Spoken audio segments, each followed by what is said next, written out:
शहरातील फ्रेजरपुरा पोलीस ठाणे हद्दीत गेल्या वर्षी किराणा दुकान फोडून चोरी करणाऱ्या 2 आरोपींना अखेर पोलिसांनी अटक केली आहे। फिर्यादीच्या दुकानातून 12,000 रुपयांची रोकड चोरीला गेल्याची तक्रार दाखल झाल्यानंतर पोलिसांनी तांत्रिक तपास आणि गोपनीय माहितीच्या आधारे 1 वर्षानंतर गुन्ह्याचा छडा लावला।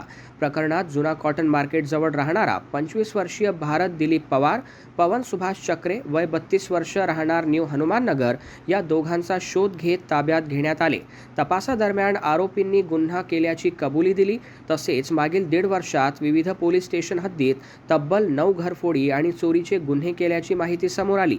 या कारवाईत आरोपींकडून सुमारे 18,58,000 रुपयांचे सोन्याचे दागिने, 3,69,500 रुपयांची रोकड आणि 4 दुचाकी वाहने असा एकूण 24,22,500 रुपयांचा मुद्देमाल जप्त करण्यात आला आहे।